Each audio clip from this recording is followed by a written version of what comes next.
The old .30 caliber rifle may have been made in Italy. Ted Vincent placed it on a tree on a hill overlooking the estate's pool. Ted was wearing rubber gloves that reached his elbows. He had a small monocle-like device that allowed him to look at the pool. However, he was only 70 yards from several lounge chairs set up by the pool. The pool was located on the estate of Byron Diamond, a millionaire entrepreneur. The tree was located outside the estate. However, close enough. Byron Diamond was the employer of Ted's wife, Kara. She was a beauty, with dark brown hair and a pleasant figure. She was going to spend the weekend at Diamond's estate, as she had done for the past 4 weekends. She made no secret of this, having told Ted in advance about her intentions, to have a sexual relationship with her boss. True, only on weekends when Diamond's wife, Miranda, did charity work. Ted didn't know if Diamond's wife knew about Kara Vincent's visits. There were staff at the estate, so most likely she knew. Diamond and Kara walked towards the pool. Diamond was wearing swim trunks, and Kara was only wearing a thong, and quite meager. This was not the first time Ted had seen these two scantily clad. Over the past weeks, he had carefully examined the grounds of the estate. Now he felt that it was time to decide the issue of life and death of two lovers. Diamond was as handsome as a fashion model, with a slender, muscular physique. She and Kara made a striking couple, especially as they were now. Ted could somewhat understand why Kara was hooked on Diamond, but understanding does not mean reconciling. From the very beginning, when she announced her intentions, he was categorically against it. He and Kara were 37 years old. They were married for 16 years and had twin daughters, Claire and Beth. The children were 15 and looked like their mother. They were currently at Ted's parents' house, where they had spent the week before going to football camp. They inherited their father's athletic abilities. At the moment, Ted was supposedly riding a bike with his best friend Miles Jacobs. The two had been close friends since first grade. They were now partners in a business that sold financial advice to companies and some individuals. M&T was founded as soon as Ted graduated from college.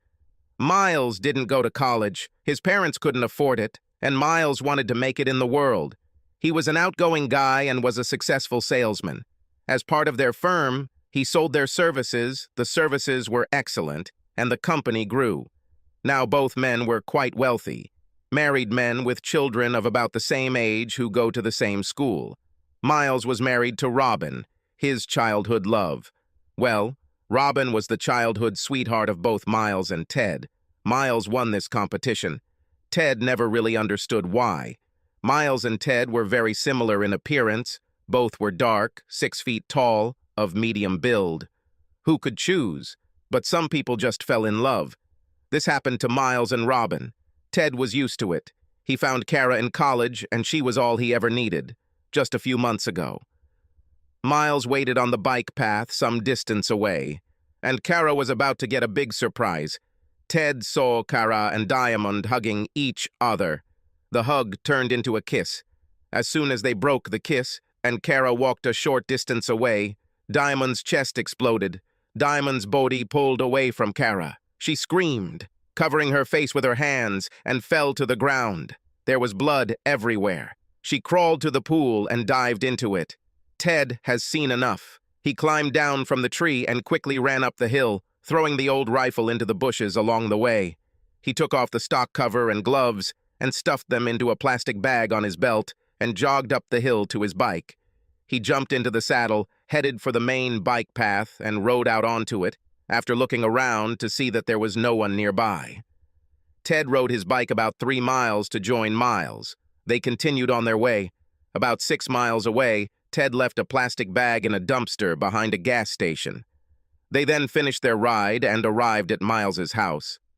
The rifle didn't bother Ted. He assumed the police would find her.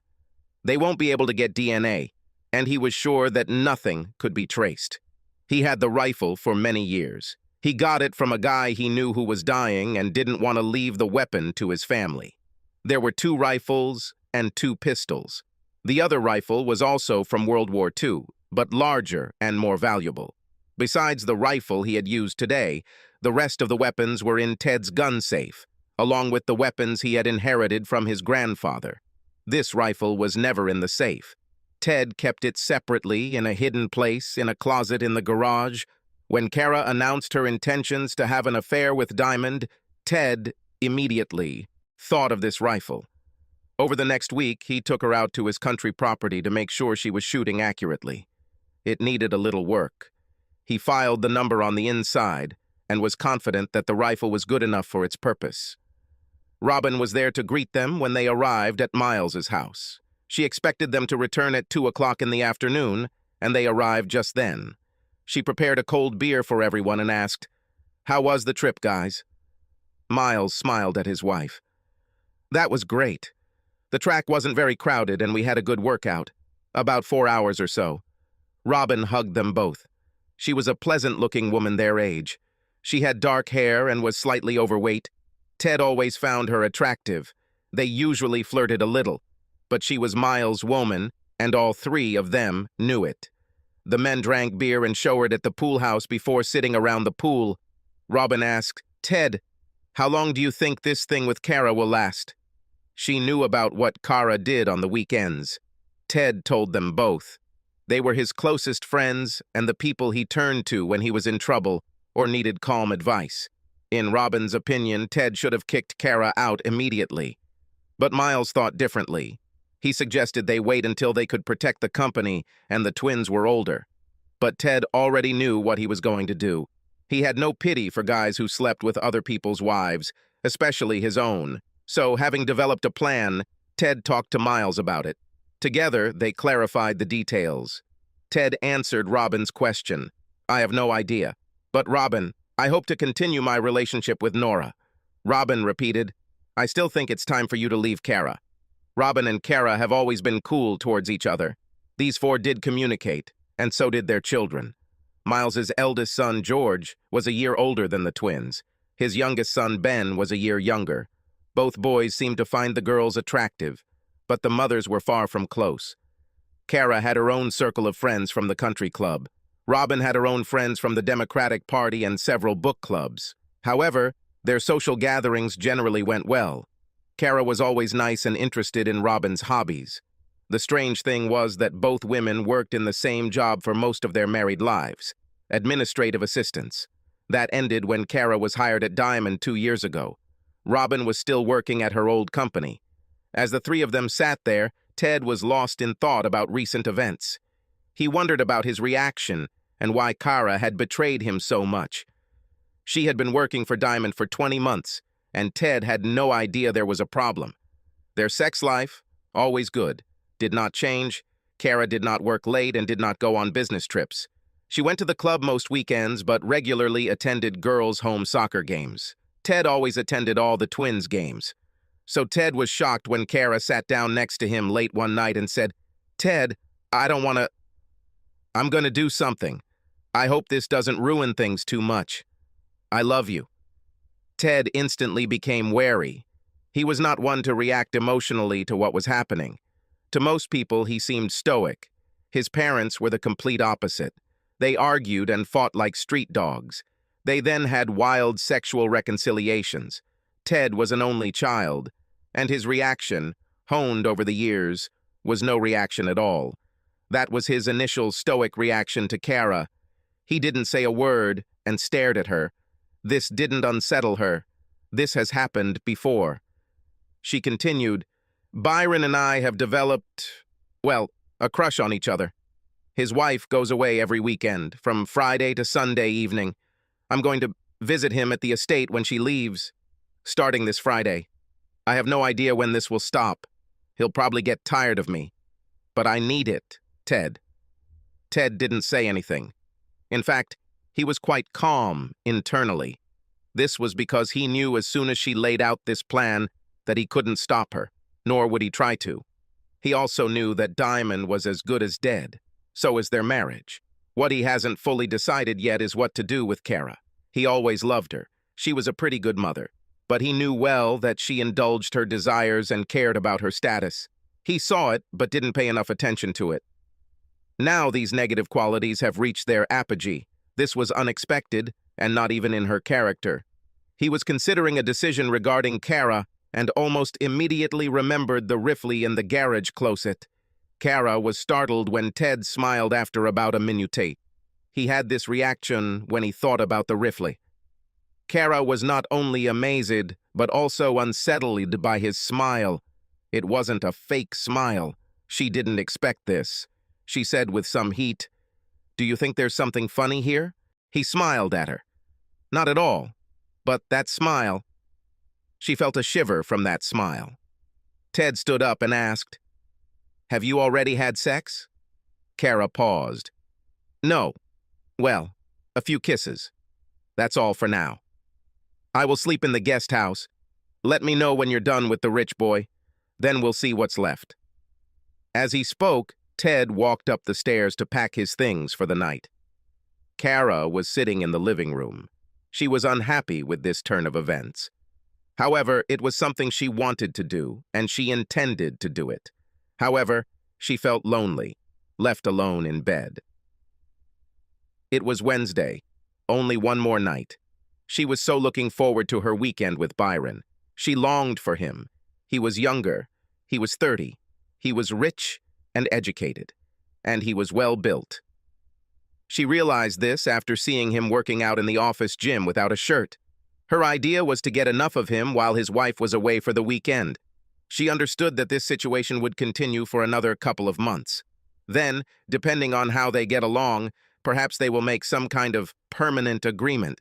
Maybe so, maybe not. She loved Ted. She loved the way he had her. She loved the way he treated their daughters well. She liked that he gave her a good life. But for a while, she was restless and very attracted to her boss. She wanted it, and she was going to get it. She was sure that she and Ted would work it out somehow. Ted had a lot to think about, as he had barely slept Wednesday night. The twins were going to stay with friends for the whole weekend. He'll do some reconnaissance and check the weapons. Maybe he can take a little break. On Thursday, he went to his usual cafe for lunch. A nice young woman, Nora Hansen, dined there sometimes. Sometimes he and Nora had lunch together. Nora was about 25 or so, with a nice athletic figure and dark hair. Something about Nora reminded Ted of Robin. Something about her appearance and her behavior. Ted and Nora had been flirting a little for a few weeks. However, until Kara announced her intention to cheat, Ted had absolutely no intention of pursuing Nora. So what about now? Nora was there that Thursday. She was just sitting down when he entered. He ordered a ham sandwich and sat down next to her in the booth. It was somehow different. He usually sat opposite her. Nora was not a fool and was used to guys hitting on her. She couldn't help but notice it. She felt that she was pleased that Ted sat next to her. She had been saving a place for him for 2 weeks. But until now, he either did not understand or did not want to take the hint. She knew Ted was married, and yet he was a temptation. Nora turned to him and gave him a killer smile. "Something has changed, huh?" He smiled back at her. "Yeah, my wife decided to fool around with her boss." Nora put her hand on his thigh. And I was wondering if you'd like to have dinner and a dance on Friday night." "Oh, Ted, I would really like that. Very much." Soft voice, gentle. A stupid grin appeared on his face. He felt stupid when he realized this. She patted him on the cheek. He was hard as a rock, and he did everything he could to control himself. She stroked him. He stroked her cheek and kissed her lightly on the lips. "I better not stay here. We could be arrested." They exchanged phone numbers. Returning to work, Ted felt like a schoolboy. Some of the employees noticed this. Kara noticed too when Ted walked briskly home after work. And again, her husband, with whom she had lived all these years, surprised her. She said, "I made lasagna and some salad." She considered this as a peace offering. She was convinced that Ted would take her adventure hard. All the more unexpected was his answer. "Thank you. I'm hungry." His mood clearly improved. Kara was suspicious and wondered if he had already done. "What? Have you moved on?" God. He washed his face, and they sat down to eat. Kara made up her mind. "Do you think, I'm going to his house tomorrow." He glanced at her. He decided to put some effort into it. Ted felt he had to do this for the sake of the children. It's not too late to stop, Kara. I firmly believe that you will regret this in the end. She hesitated. It was a different Ted. He said this completely sincerely and confidently. For a moment, she was overcome with love for him. She struggled with it. I need this, Ted. He smiled at her. I don't believe you and I use the word need to mean the same thing, Kara. She stood up and cleared away the plates. I hope you see your path clearly and will go to bed with me tonight. No, I told you. You'll see me when you're done with your lover. It will be visible there. Kara was disappointed. She had visions of a pleasant night of lovemaking that would bring an amicable end to this phase of their marriage. But this was not destined to come true. She realized she was done with it when she talked to Ted the other day. She felt sad about this. Ted paused before heading to the guest house. Maybe something will come back then, Kara. But most likely not. He walked out the door. Kara sat down at the table in thought. At that moment, it became clear to her that she was risking her marriage. She used to entertain the idea that things might go back to normal when her affair ended. Now she knew it was naive. If she continues to date Byron, it is likely that her life will subsequently change dramatically, and there was no real way to predict what form it would take. She had almost decided to give up on the affair when the thought struck her that even if she gave it up, Ted might never feel the same way about her. Yes, now he will never see her the same. She decided to go ahead. Friday evening. Kara was packing her bag when she left for work on Friday morning. Everything you need, plus a new, tight-fitting nightgown. She became nervous when she saw Byron at work, but he smiled broadly at her and kissed her in his office. No doubts or hesitations? Your husband? Doubts. I really had them. But I want you so much. She stuck out her tongue and licked her lips. Byron was delighted. They left work in different cars. Employees at work were not supposed to know about the weekend plans. Kara arrived at the estate at 6 in the evening. She parked, Byron opened the door and invited her into his luxurious home. When the door closed, he pulled her into his arms and kissed her. She disappeared into him. She was so excited. They headed towards the stairs. Byron picked her up and tried to carry her up the stairs. But he had to lower it halfway. She realized that Byron is not as strong as Ted. She hurried upstairs and headed to the master bedroom. The bed was made and everything was ready. Byron pulled her into his arms again. They kissed. Kara quickly took off her dress. She wasn't wearing any stockings, so she was only wearing a bra and panties. In front of Byron, she took off her bra and then her panties. He was licking his lips, literally. And here she is, naked, with a new man, for the first time since she got married. It was so exciting. Byron had no shirt or shoes. Kara knelt down in front of him and unbuttoned her trousers. She then pulled down his boxers and looked at her new prize. She thought it was beautiful. After they got busy-willed animals a sex. He rolled off her and they clung to each other. Kara was satisfied. Maybe everything happened quickly, but it was very intense. She caught herself thinking that pleasure was just as intense as with Ted. Well, almost as intense. She was confident that they would reach new heights later. Byron was delighted. He conquered this married woman and tied her well to him. He knew he was a better lover than anyone she had ever experienced. I just knew it. He may have come quickly, but so did she, and much tougher than his own wife. Her pulsation was much more intense than Miranda's. Kara decided again excite Byron. It took her a while to get Byron turned on again. When she did, they had sex again. After that, he invited them to have dinner. He had robes for them.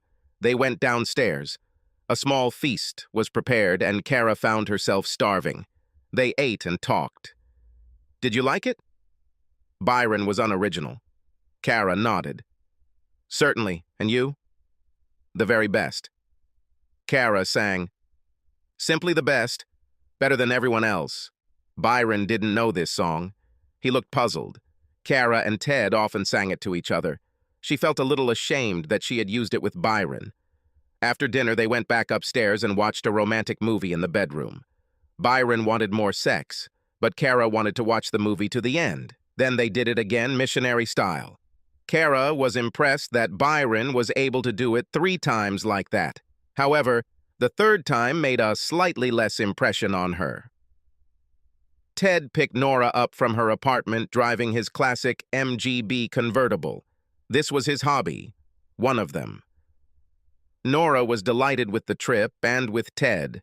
He looked great in his blue suit, and Ted was delighted with her spectacular dark red dress with a plunging neckline. He took her to the Willington Hotel, where there was a good restaurant. They had a wonderful dinner and then went to the dance floor nearby. Ted was athletic and always a good dancer. One of the reasons he liked Kara was that she was also gifted in that sense. So is Nora. Nora was light on her feet and oh so sensual when she moved. Ted was completely fascinated by her. More and more she reminded him of Robin, only younger and a better dancer. They danced until, at some point, they both suddenly wanted to find another place. Nora got into the car and looked at him. "Take me to your home." "Yes, take me to your place." Ted controlled himself during the trip and drove very carefully. 15 minutes later, he opened the front door and let Nora in. They were unable to get out of the living room. Nora quickly undressed, and Ted returned the favor. Then they stood up, staring at each other. Nora was the first to attack Ted and throw him onto the sofa. There she went to her affairs, and they started with such intensity and zeal as never before. In the morning, they woke up to sunlight. They took a shower together. Ted prepared breakfast. Nora just looked at him as he did it. She was in love and knew it. She didn't trust it, but she felt it. Then she said it to him as he served eggs and toast. "I'm in love with you, Ted. I just have to say it." Ted was surprised. He thought about it and said, "I believe the feeling is mutual." Let it be hard to believe. So fast. They're done with the eggs. "Now what?" asked Nora. Ted smiled. "Guess?" He picked her up again. Kara and Ted's weekend continued as it had begun. Kara was pleased with Byron, who gave her a lot of pleasure. Ted thought he was head over heels in love with Nora. On Sunday afternoon, Kara and Byron sealed their agreement to see each other next weekend. Ted and Nora began to think about what to do. They set a date for next Friday, depending on what Kara had planned, and they agreed to meet for lunch every day. Ted dropped Nora off at her apartment. She was a lawyer and, despite her youth, could afford good housing. Meanwhile, Kara drove home from Byron's. Ted had just returned when she walked through the door. They stared at each other. Ted had this smile. There was nothing he could do about it, and Kara saw it. She asked, "How was your weekend? Alone? How is Richie Rich?" Ted grinned. If Kara had been honest, she would have said, "He was exciting, but you're better." Instead, she said, "He was great. I'll be leaving again next week. The girls won't be back until next Sunday evening." She knew something had gone wrong with her plan. Ted was too happy. She was also nervous about how to tell the girls what was going on. For dinner, they ordered Chinese food. Ted met Nora for lunch every day during the week. They had plans to go to a concert on Friday and spend the weekend at her house. Ted and Kara communicated mechanically throughout the week. At work, Kara and Byron were careful. At home, she hoped that Ted would soften and take her. No chance. Every night, he slept in the guest house. In the evenings, he watched baseball or read, didn't communicate with Kara. Basically, he ignored her. Frozen marriage. While at the guest house, he walked out through the backyard and looked around the Diamond Estate. He had Google Maps and night vision goggles. He began to build a diagram of this place in his head. He also used cash to buy a device that directionally amplified sound. The following weekend, she and Nora had a great time, but then she had to leave for Sunday lunch with her parents. So in the morning, they had their last meeting, and she left. Ted went to the Diamond Estate and found out some more. He had seen Diamond and Kara at the pool many times. It seemed like that was where they spent a lot of time. He also found that the directional device was working fine. He managed to overhear some of what they said to each other. He found it boring. By the third week, the twins were home. Of course, they noticed that their parents had actually separated.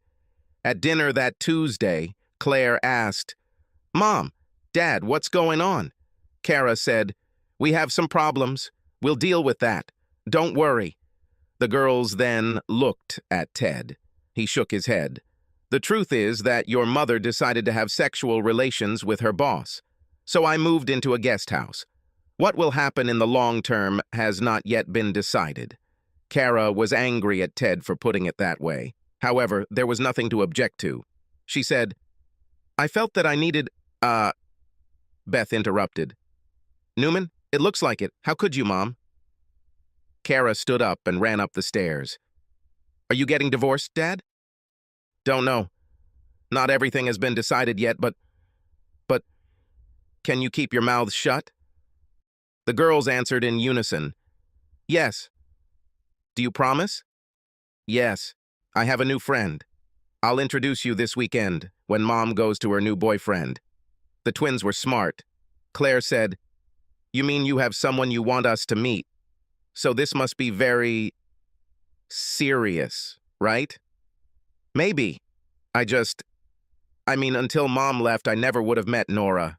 But Mom went, then I did it too. And, who knows who will win with whom in the end?" Beth grinned. Claire asked, "How did you manage to work so quickly, Dad?" "This doesn't sound like you." "I kind of knew Nora from lunches. Maybe I felt insecure or like I didn't measure up. And it seemed to me that Nora would like to go on a date with me. She really wanted this, so..." The girls fell into silence, a thoughtful and not very comfortable silence.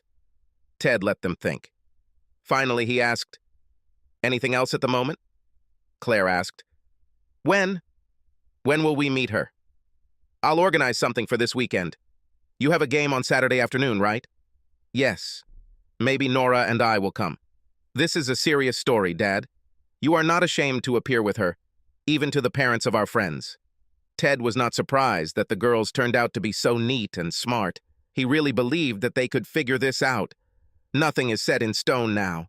I like this woman, and your mother ruined our marriage. But the situation is unpredictable. They left everything as is. Kara never came downstairs. On Friday, Kara returned to Diamond's estate. She had a pleasant weekend, but sometimes she got bored. Byron's sexual repertoire was more limited than Ted's. Kara tried to introduce him to something new, but he was not so receptive. Byron could do this, at best, 3 times a day-night, and he was quick and didn't like hugs. This left a lot of time when they weren't having sex. Since their affair was supposed to be secret, they could not go out. So they stayed at the estate. It was big enough for hiking, and they had a pool. They spent a lot of time there. That same weekend, Ted took Nora dancing again. This time they went to a local club. One of her friends was there, Laura Blake. Laura and Ted were introduced to each other. In reality, Ted had no intention of keeping his relationship with Nora a secret. They danced amazingly again, then came home to Nora. Ted left at 1 o'clock in the morning. The twins were already waiting for him. A wide smile appeared on Ted's face when he saw them in the living room. "You girls have a game tomorrow. You should get some sleep." Beth said, "We were waiting for you." Claire added, "I see you have a big smile. I bet you..." Ted interrupted, "Never mind. Go to sleep. Game at 10. Nora will come with us." Nora arrived at 8:30. She was nervous. Ted was nervous. The twins were nervous and insecure. When Ted opened the door and let Nora in, there was a long pause where no one said a word. Nora looked great. Finally, Ted said, "Nora, this is Claire, and this is Beth." Nora smiled. "Hello. I think it's a little awkward, but maybe we have something in common. I played football in college, on the attack." "Where?" Beth asked. Nora said, "Notre Dame." Ted was stunned and the girls were impressed. Beth was a troublemaker and had a soccer ball in her hands. She tossed it to Nora. Nora somehow picked it up with her right foot and threw it back at Beth with her knee, who caught the ball. Nora smiled. Beth and Claire smiled too. Ted said, then let's go. The girls were good at football. Usually they united in the center of the field. The two of them tried to control the course of the game. Ted and Nora watched. Well, Ted was watching. Nora could hardly restrain herself and jumped up and down on the seat. If the other parents didn't see her before the game, they saw her when the game started. It was a tense and exciting match. The other team showed its best side and took a 2-goal lead, but the home team fought back and equalized just 2 minutes before the end. The opposing coach made a substitution. Beth stood next to Nora. Nora called her and said, "They will try to pass by your side. Cut through and leave." Beth looked at Nora and nodded. Nora's analysis was accurate. Beth intercepted the pass and headed towards the goal at speed. Ted jumped, but Nora didn't. Nora just watched. Role reversal. Beth approached the box and saw that the other striker on the right was offside by a yard. So she feinted left, lured the goalie out, and then kicked the ball into the net. The game ended immediately after this score. Ted and the girls celebrated with other parents. Nora took a step back. When the jumping died down, Beth approached Nora and asked, "How did you know?" Nora laughed. "I watched the game. I see the game when I watch." She patted Beth's hand. 3 or 4 other parents noticed the whole interaction. Joan Drake asked Ted, "Is she the twins' coach?" Ted said, "No, she's my friend, but she played this game." Girls' coach Lena Holmes said, "Well, of course. I remember her.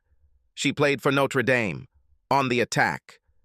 Ted called Nora over and introduced him to everyone present. Nobody asked any awkward questions. In the car on the way home, Claire said, "Dad, you can guess what they're all wondering." Ted laughed. Let them. The 4 of them stopped for pizza. Then Ted and Nora went to her house for about 3 hours. They returned with Chinese dinner. Ted was a little worried about the food selection. After dinner, there was another long conversation about football. Beth Googled Nora and learned about her college career. Nora studied there for 3 years. Around 9 o'clock in the evening, there was an awkward silence. Then Ted said, "Girls, Nora and I are heading to the guest house." Beth said, "Be quiet, please." Nora laughed. "I promise to do my best to do this." After Nora and Ted left, the girls discussed it all. They really liked Nora, and they could see how much their father liked her. They felt like the family life they knew was over. It was an abrupt transition. Claire said, "It's not Daddy's fault, is it?" Mom left to study sex with this idiot. I really hate her for this." "Me too. I can only guess that how could she just do that? Selfishness, that's all. We have to accept change, Claire. Maybe things won't be so bad. I like Nora. Dad likes her too. But they haven't known each other for long, right? So, we don't know. Maybe Mom and Dad will make peace." "Maybe," Beth said dryly. They went upstairs and watched the video. Then they fell asleep. Ted and Nora had a wonderful time again. In the morning, they prepared breakfast for 4. Nora set up an impromptu soccer lesson for the twins in the backyard. Then she had to visit her mom and dad. Ted and the twins had a long discussion about how to proceed. Ted tried to reassure them about their mother. He also assured them that even if there was a divorce, they would remain here in the house. He also told them that they would still have a lot of contact with both parents if they separated. They actually discussed how the girls should react to Kara. Ted tried to get them to at least be polite. Then Kara appeared at the door. Another awkward moment with everyone staring at her. Kara then said, "I want you girls to know that I love you. And I love Dad too. This is true." Beth calmly replied, "Mom, that's what you say. But what you're doing says otherwise. I can't explain all this to you. I just needed it. This won't last forever." Claire said, "Oh, I'm not so sure about this." Kara walked into the kitchen saying she was going to make dinner. The other 3 looked at each other. Nobody said almost anything. Dinner was delicious but stressful. Kara asked about the football game. Claire said, Beth scored the winning goal. Congratulations. Tell me. An awkward silence. Then Ted said, Beth anticipated the transmission and intercepted it. She went all the way and scored past the goalkeeper. Kara praised the girls. Ted cleared the table and the girls went to their rooms. I went to the guest house. Kara said, Ted, understand. I mean, you could spend the night here. Never. Are you done with this idiot? Don't know. Maybe. It wasn't quite what I had hoped. We stayed home all weekend. You know, Kara, people will find out. They already know something is wrong. I don't want to embarrass you, and he doesn't want his wife to know. It's a pity. Ted, a bit more, and it will end.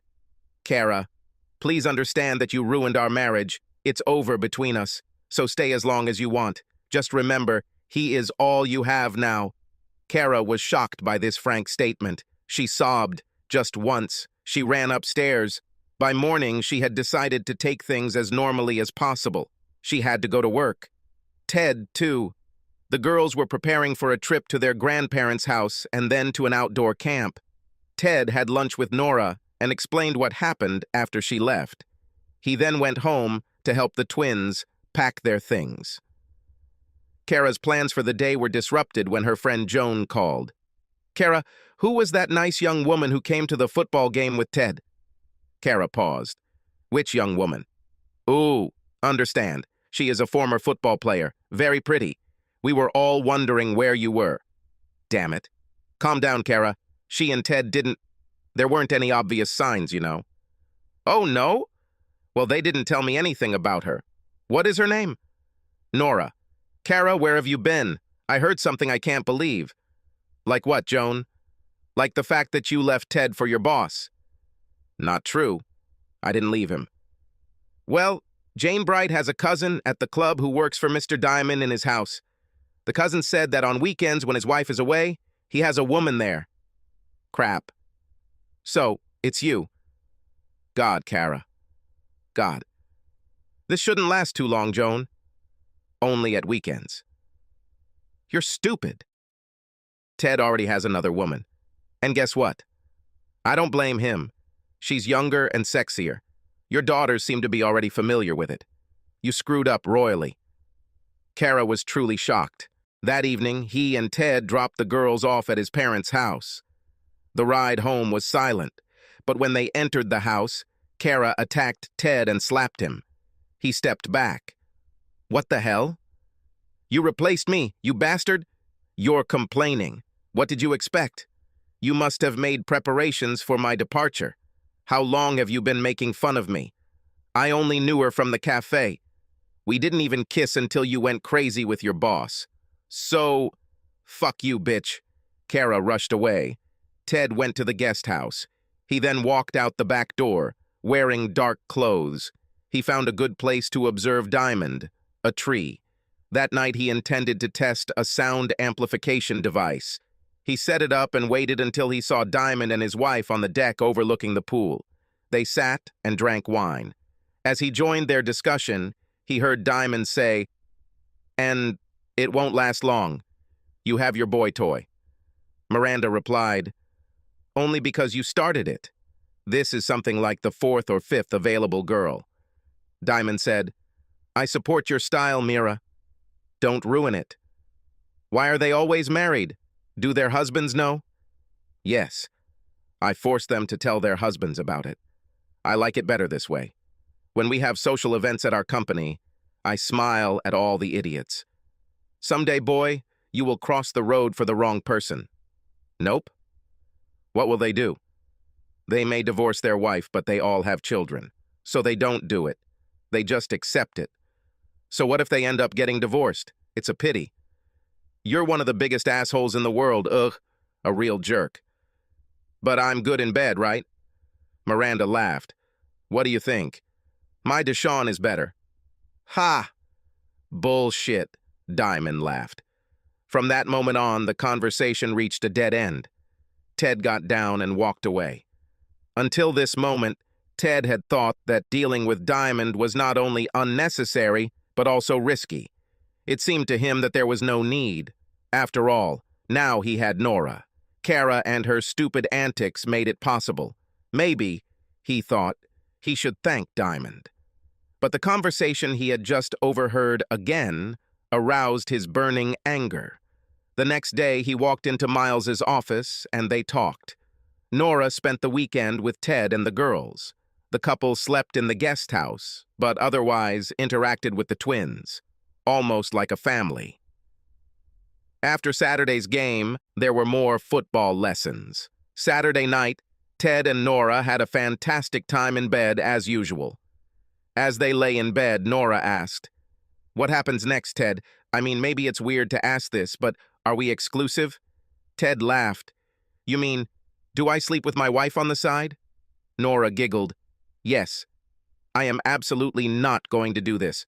I'm a one-woman man. You can be that woman if you want." "I feel like I'm ruining my marriage. You two have been together for so long." "Not you. Once Kara went to her boss, I was done with her. After a few hours, very quickly in fact, I felt it freeing. And I benefited. I'm happy with it." The next morning they had another fun run and then went to prepare breakfast. Nora went to her parents' house a little early to help her mother with an unusual cake. Ted told the girls he was going for a bike ride with Miles. He'll see them later. He hugged each one tightly and left. Earlier this week, Ted had prepared the rifle and left it by the tree, loaded and wrapped. As he hid his bike and headed there, he half hoped someone would take her. But everything was in place. He had serious doubts even when he was backed into a corner. But he kept remembering the conversation this asshole had with his wife Miranda. And then he saw his almost naked wife kissing a guy. He thought, screw this. It's time to end this crap. As Ted and Miles sat drinking beer after the bike ride, Robin ran out of the house.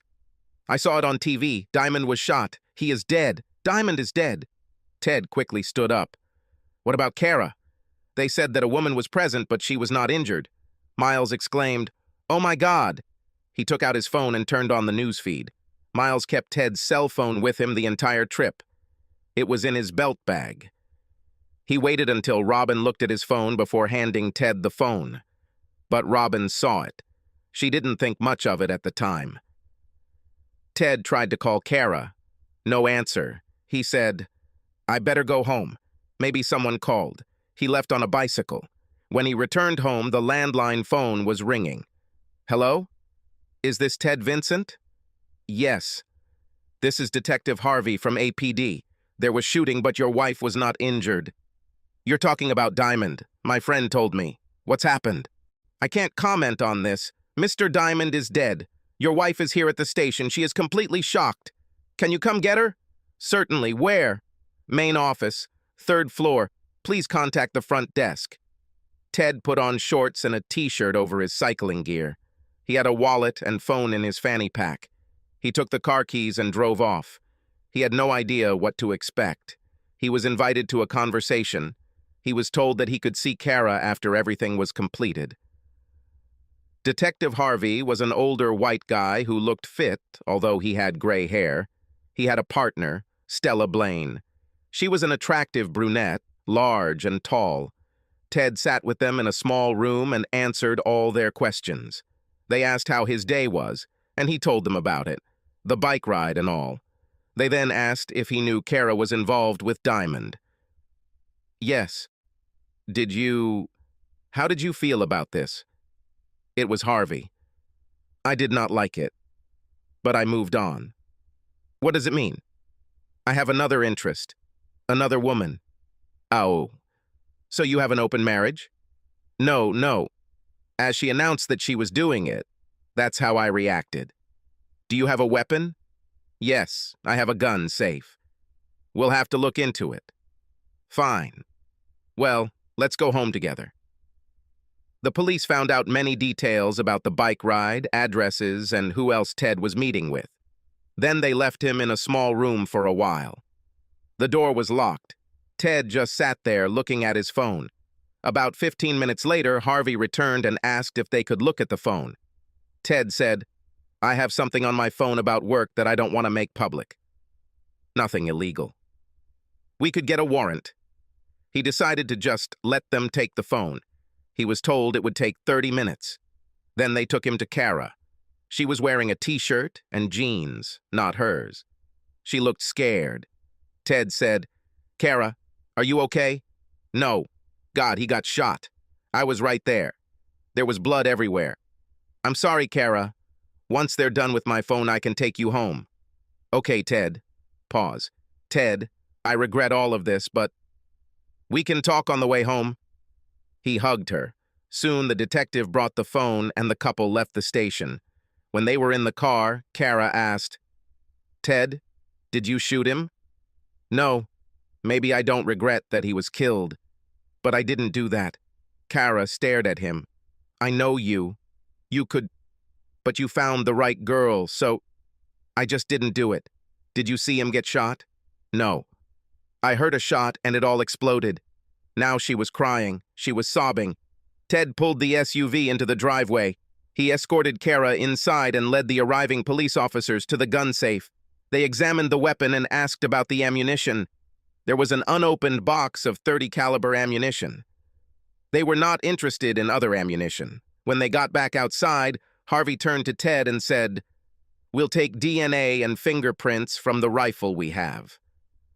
I would advise you not to interfere with this, Mr. Vincent." "Well, I don't know about any weapons, and I didn't shoot anyone." "Fine. See ya."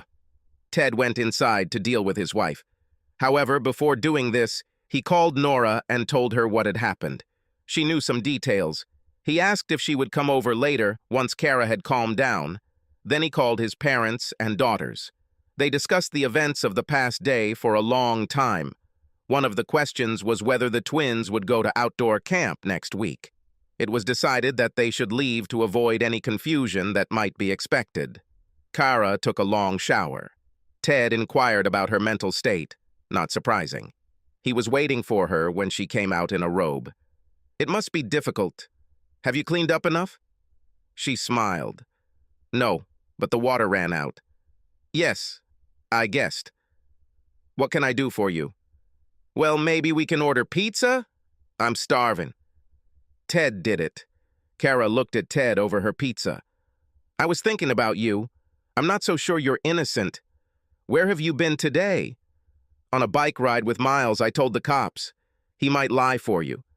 "Yeah, but he doesn't have to lie. I admit that I have some anger issues at times, but I didn't shoot that idiot. He was a jerk. You were right about that. Are you going to divorce me?"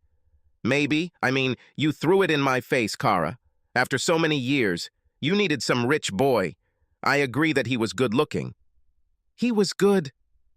"Honestly, Ted, he wasn't. He didn't really live up to his looks."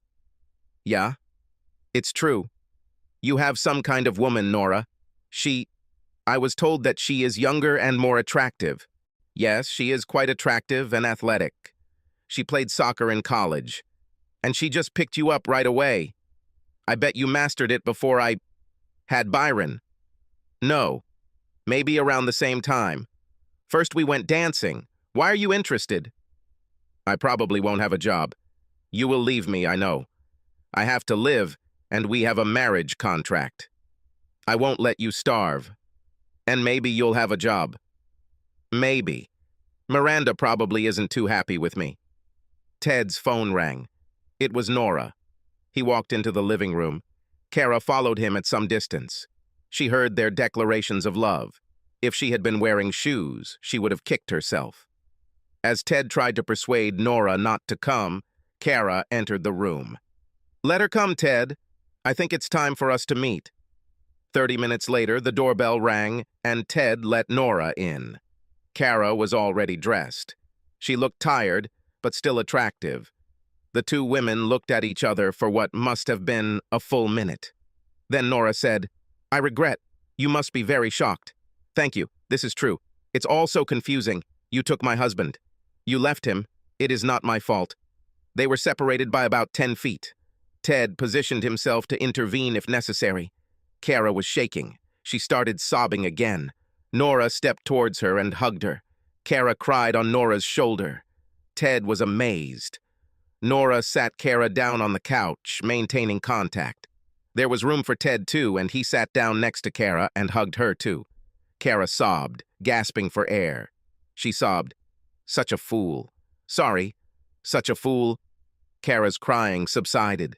She stood up a little and asked Ted, "Do you think the hot water is ready?" "Maybe." She got up to take another shower. After she emptied the tank again, Ted gave her a pill, and she fell asleep on their bed. Ted and Nora went to the guest bedroom. They didn't want to leave Kara alone in the house. They watched the news at 10. Diamond's murder was widely reported. As it turned out, Diamond had many affairs with married women who mostly worked for him in one way or another. So Ted was far from the only suspect. Later on CNN, it turned out that some people also had business reasons for eliminating Diamond.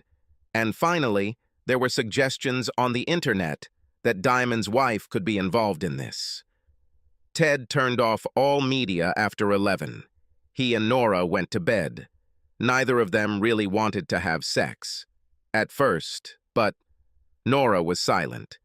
Ted woke up early and checked on Kara. She slept until 9, then took a shower.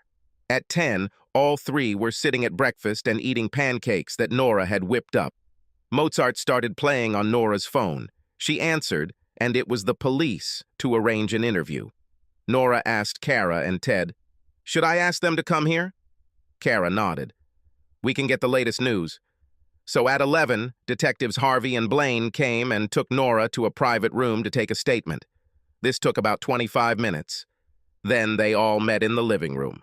Kara asked, "Any news about who did this?" Blaine said, "Not yet. Many people had a motive, including you, Mr. Vincent."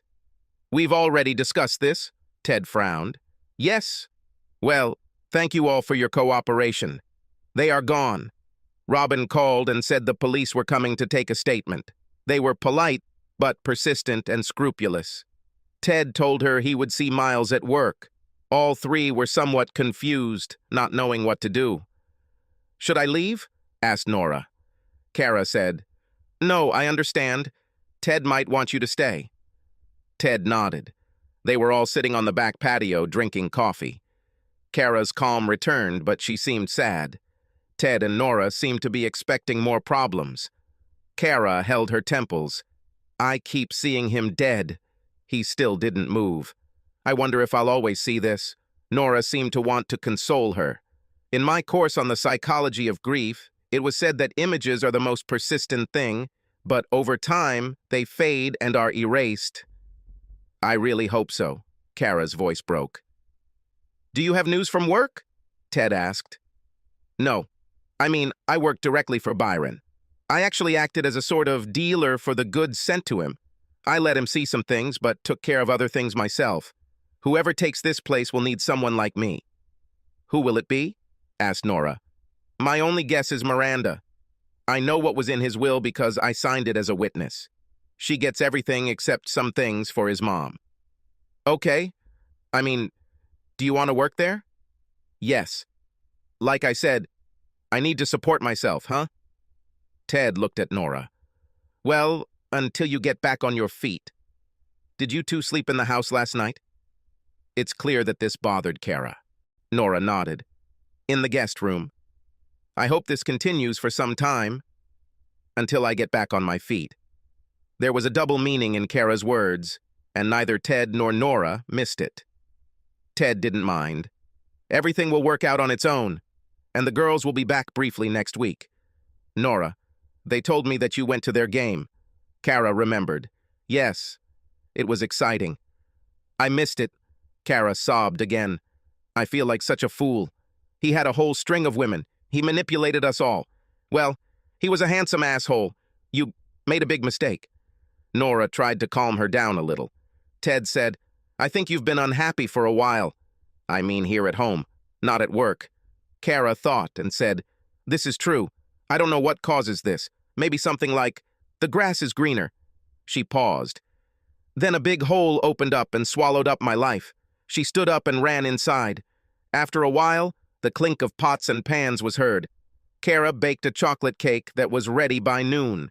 Eventually, Nora and Ted came into the kitchen and began to watch, talking incoherently about something. They ate sandwiches while the cake cooled enough to frost it. So the day continued. Nora made burgers for dinner, and Kara made salad. The three of them did something, but hardly talked about the future. Kara went to bed at 9 o'clock. Twice she woke up from nightmares. Once, screaming. Ted came in and calmed her down. The next morning, Tuesday, Nora had to go to work. Ted also wanted to go to the office, but he was worried about Kara. While he was thinking, Kara's phone rang. It was Miranda. Kara put her phone on speaker. "Will you come to work today?" "I have a job?" "Yes. I understand that the situation is not easy. But something has to be done, and you can't be replaced right away. So, despite your stupidity about Byron, I need your job." Kara looked at Ted. He nodded. "I can be there in an hour." "Fine. Come to the house. Walk behind so you don't get caught." Kara met Miranda in the office on the second floor. Miranda extended her hand for a handshake, and Kara accepted it. Miranda began, "I'm curious, before we get down to business, why Byron was able to get his hands on you. I saw your husband. Did he disappoint you?" "Oh, no. But Byron looked so good." "Yes, but that was not the case. Not that good, actually. I have already begun to understand this. Not bad, but no more. Best case scenario. He had a tendency to fade. Perhaps you and he have not reached this stage yet." "Maybe." "Well, let's get started." The two of them worked all day, bringing Miranda up to date. They also considered how to get rid of Byron, but the body has not yet been returned. At 6 in the evening, Miranda looked up from her work and asked, "Can you stay for dinner? We still have a lot to do." "Certainly. I have Ted and his girlfriend at home." "That's what I heard. She's pretty?" "Yes, and young. He fucked her the first night I left." "So they are really connected?" "Looks like it. My girls like it too."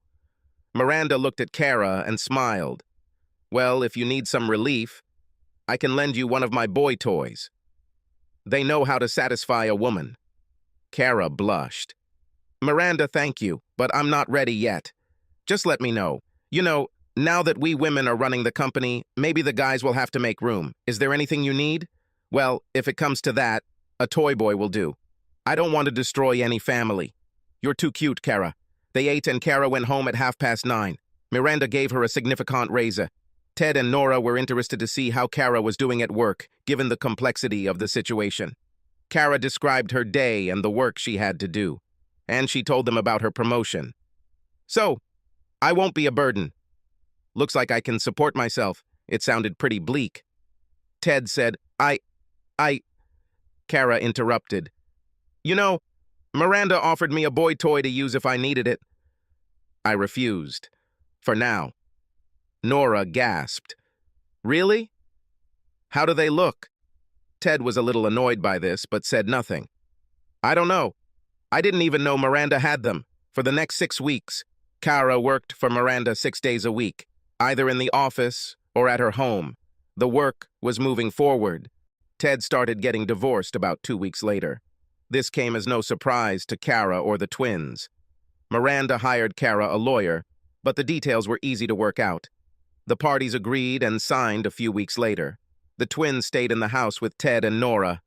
Kara doesn't mind that much. She gradually moved towards peaceful coexistence with her daughters. They often spent their days off with her. Ted and Nora returned to the main house. Nora gave up her apartment.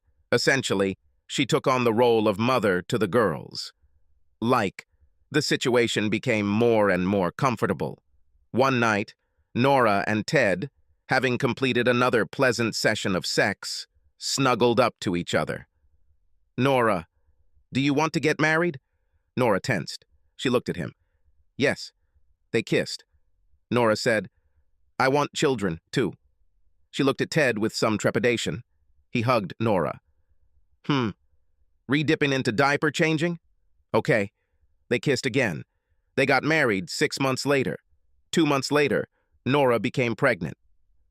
Meanwhile, the police investigation into the sensational murder of a millionaire has reached a dead end. Gradually, the crime disappeared from public view. From time to time, some journalists raised this topic, and it faded again. Authorities spent a lot of time checking the alibis of everyone they thought had a motive, including the 6 husbands. They got nowhere. Some had no alibis, or weak ones. But the police did not have the results of an examination of the prints on the rifle, and indeed, no concrete evidence. And there were no witnesses, despite numerous public appeals to people who may have been on a side trail near the shooting site. The police checked Miranda. She was with 2 young men several miles from the shooting scene. They checked to see if she had ordered the hit. Even though the shooting did not appear to be professionally executed, nothing was found, perhaps because there was nothing to look for. Their attention to Ted quickly faded. Miles had a very convincing alibi. Traveling salesman. In the end, the matter went into dormant mode, slightly reminding itself from time to time. Soon, Kara became absolutely indispensable to Miranda and the company. She was smart, passionate, and knew more about operations than anyone else, with the possible exception of the late Byron. One Saturday afternoon, Miranda and Kara were getting ready to go out. Kara had a room in this house. She went upstairs to take a shower. Until now, she had never gone to the pool. Miranda had no problems with the pool. It bothered her that Kara had a problem with it. So that Saturday, Miranda found Kara drying herself with a towel after her shower. She tossed Kara a robe. "Come with me!" Kara was confused, but Miranda was the boss. She followed her. Miranda walked to the door that led outside to the pool. Kara stopped. Miranda said harshly, "I have a treat for you, but you have to go outside to get it." Kara hesitated. But then she thought, maybe it's time. She stepped inside. There were 2 sun loungers by the pool. Miranda walked past them. Kara followed her. There were 2 young men there. Both were naked. Both were beautiful and hung. One was black, the other was white, but well-tanned. Kara was stunned. Miranda said, "You haven't slept since the shooting happened. This is Damon, and this is Chad. You have a choice, but you must choose one." Kara stood there, looking at the men. She got excited, opened her robe and threw it on the floor, slowly walked towards Damon, staring at him. "Hello, Damon. My name is Kara." Damon smiled. "Nice to meet you, Kara." Kara and Damon put on quite a show for Miranda and Chad, who were just watching. Miranda and Chad gave them a round of applause. And that's how Kara's fear of the pool was overcome. Kara's life has changed dramatically, but not in a bad way. She had her choice of boy toys, and she had a job that she loved. She spent Sundays with her daughters and sometimes with Ted and Nora. When Nora gave birth to little Bryce, Kara was thrilled but a little jealous. Ted and Nora were very happy, too. One day, when the women were alone, Nora asked Kara about her sex life, and Kara told her, clearly. Nora's sex with Ted was exciting that night.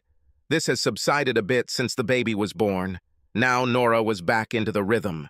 From time to time, Nora and Kara would start another conversation. This was always enough. Kara thought of it as a family ministry that she was happy to do. Some compensation to Ted for her blunder. Soon baby Nicky appeared. As they say, all's well that ends well. One evening, after all, the children had gone to bed. Robin found herself walking around the backyard with Ted. She stopped at the guest house and turned to him. "Nora and I like each other. I'm pleased." Ted smiled. "You know, in your time you could have had me. But I chose Miles. Do you know why? I could never understand. You have inner anger. Maybe from your parents. You're hiding it, but it's always been there. And I still love you. Maybe so. Maybe. I rarely think about it. I think, sometimes. And yet you have created a good life for yourself and your loved ones. And for Miles and me too. But, Ted, I saw Miles handing you your phone after your bike ride. I didn't immediately realize what this meant. You took a hell of a risk, and so did Miles. One damn chance. Ted was silent for a moment, looking at Robin. "Do you think I should get some counseling?" Robin smiled. "Do not do that. It's you. So it was and will be. And remember, Miles and I still love you. Subscribe to our channel so that your second chaff doesn't cheat on you, and go ahead and listen to the next story, because this story is nothing compared to the next one.